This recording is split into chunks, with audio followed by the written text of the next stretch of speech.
Well, folks, that escalated quickly. I'm your host, Bobby Howard. Welcome to Boomtown Hoops Live, our post-game show for Oklahoma City's 108-94 loss to the Miami Heat. Here today with Cody. And Cody, for 31 minutes, the Thunder were solid, leading the Heat by, solid amount most of the game. We're up 8, and then it just all fell apart. What happened at the end there with the Heat's offense? Yeah, they just, Duncan Robinson went off in the fourth quarter. Jimmy Butler was making some tough shots, getting to the free throw line a bunch. And then on the other side, the Thunder just couldn't do anything to score. SGA was really only the consistent offensive output from the team in the second half. I mean, they only scored 40 points in the second half, so that's just not going to get it done in an NBA game. Sometimes they won't even get it done in a college game. So, yeah, true. But other than that, I mean, they looked good, like you said, for 2/3 of the game, and but just whenever it mattered, they went on I think you said before we hopped on, like a 31-10 run or something like that. Yeah, the first big run for Miami, they went on a 17-3 run to end that quarter out, but really just dominated from 5:33 in the third all the way to like 6:51 in the fourth, 36-10, just brutal. That will bury any team, especially when you can't put the ball in the hoop. And I believe 4 of those 10 points were just Shea, being Shea, who had a remarkable game tonight. Just completely in control whenever he was out there. 18 points in the first half. Really, really great scoring from Shea tonight. So let's just talk about Shea, because he's honestly the best part of tonight. What did you see out of Shea that really impressed you? Yeah, he's just continuing to attack the basket and just make just the most absurd layups and the most absurd just shots. There was one where he had Jimmy Butler all over him in the first half, and he just threw it up there and he banked it in. And I think even Michael Cage just said he's been doing that the past couple games, and it's just becoming one of his shots. And then there was another one where he just completely went around Bam Adebayo and just – I don't even know how a human body moves like that. And for him to be doing that in the NBA at the highest level is just insane. Yeah, just some stellar finishing ability out of Shea. We actually got a couple comments on the G League game, because that one was actually a really good one. Josh, our colleague, says it looks like we could use some Poku, and then Cade mentioning that Poku and Moses Brown, G League legends. Agreed. Where's Sean? I don't know where Sean is. I saw him chirping today about Poku. He's like, we want to see those missed free throws, but I don't know. Sean, whenever you come on, we need to hear your input on Poku's free throw ability. And then my dad chirping in here saying that they looked like they had a great time at Miami Beach. Unfortunately, they were in Oklahoma City. There was zero beach, even though it was actually kind of nice today. But other than Shea, who just really did have a remarkable game, particularly that first quarter where he was just dominant. Like I said, 18 points on 6 of 7 shooting. Who else kind of stood out to you as a solid performance today? I thought Teo played a really good game, especially in the first half. He hit some pretty big shots. Again, he's been just playing really well since George Hill's been out, really stepping up into that role. Looking like he's going to be one of the biggest steals of this past draft, especially with his shooting ability. And so, he is slightly undersized, but he has really good basketball IQ.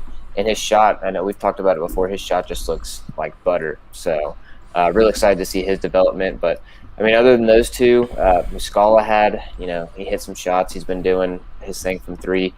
Other than that, I wasn't too impressed with a whole lot of other people.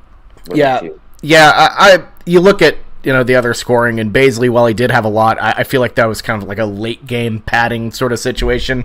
Not super remarkable. Lou, not a remarkable, offensive performance out of him. He was very good on defense, was very, you could attribute a lot of Miami's early issues to Lou Dort's, kind of crafty defense. Very great highlight there in, I believe, the second quarter, where just the presence of Lou Dort caused Jimmy Butler to chuck the ball up, looking for an extra, or for a free throw, and did not work. But it was still very funny to watch. So Lou on defense, yeah, that was great. Solid performance out of Kendrick Williams. Nothing super, impressive to write home about.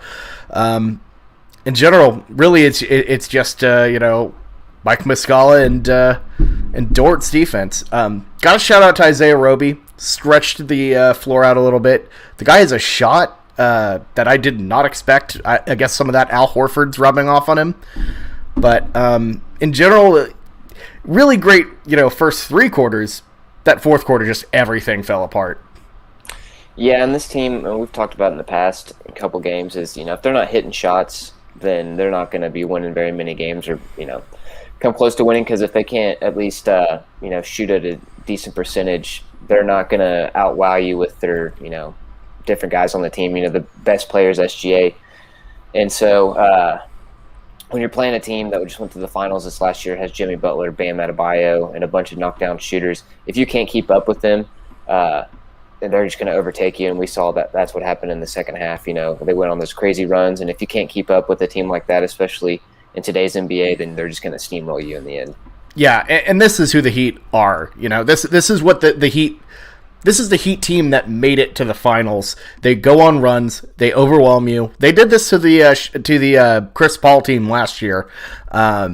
It honestly reminds me of the last time they were at the peak. Kendrick Nunn even had a good game, with his 20 points as well. Adebayo again, just too good inside.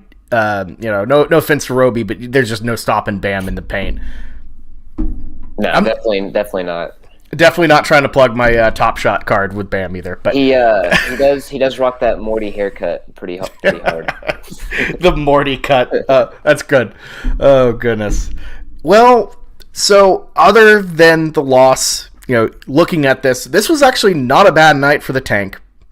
Not a bad night for the lottery watch, because you have the Houston Rockets getting just whooped by the Chicago Bulls. Chicago Bulls back. Shout out Billy. And then, even though a Heat loss would have helped that scenario, let's be real. After what we saw tonight, the Heat are not going to be probably worse than the Thunder or Rockets. And then you had a good Cade Cunningham showing against Texas Tech. So, not a bad night for the tank. Not a bad night for the Lotto. Yeah, so I feel okay. I'm okay with this. Yeah, I mean, it's like you said, the Heat just started really, really poorly this year. They had a lot of health and safety protocol people out. I know Jimmy missed a couple weeks, Bam missed some games, so they're going to get back on track. And so that pick is less attractive now, because the East is so bad. But like you said, man, Houston is in a dumpster fire since Christian Wood went out. So, if he's out for an extended period of time, even longer, their interior defense is probably worse than the Thunder's. So. Him and Oladipo being out is just completely sending them into a whirlwind, and hopefully they don't land in the top 4. Yeah, just absolutely devastating for Houston. Especially with the departure of DeMarcus Cousins as well. That interior defense not good, folks.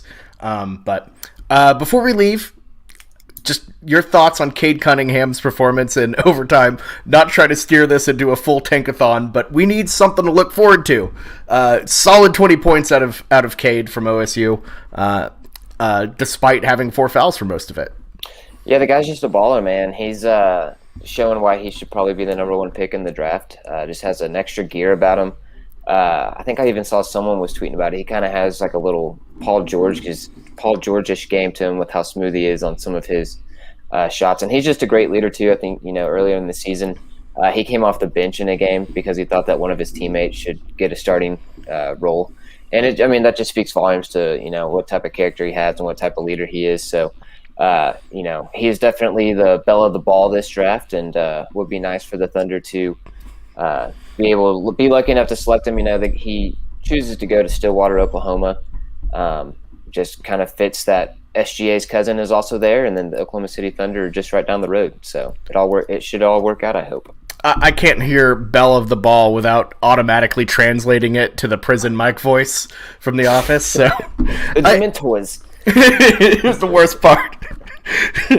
But yeah, I think Cade, that unselfishness is really important, especially when Shea is such a big part of our future, I think he'd be a great fit, especially watching how Shea was dishing the ball around. Just as it would just be such a natural complement to Cade Cunningham's game, and they would just be really remarkable, both big guards as well. So hopefully it works out, knock on wood. But hey, look, even in the tough losses, no Tyler Hero for the Heat tonight. There's a lot to look forward to. This team's future is bright. So hopefully we had a great night for the future backcourt of the Thunder. But you never would have put your eggs in the lotto basket for sure. But, yeah, no, definitely. But, if there's a guy that can, it's Sam Presti. So yeah, and Poku went off. Poku and Moses Brown. So, the future's bright. Just, we're good. We're fine. So, that's all we got to talk about. I'm still a little shell-shocked after that Miami Heat run. But looking forward, we have a game on Wednesday against... we have so many games. The San Antonio Spurs. Spurs looking to miss a lot of players, so probably a good opportunity for a win there. Yeah, you would think so. I know DeMar DeRozan's out. I think LaMarcus Aldridge is still out from injury. And then, yeah, like you said, I think they have 5 or 6 guys that are in health and safety protocols. They had to cancel all their games last week. So, I don't know what their G League affiliate is, but you might be calling some people up from that. Yeah. to come and play. Yeah, bring them up from the Austin Spurs, I believe, is who they are. But who knows?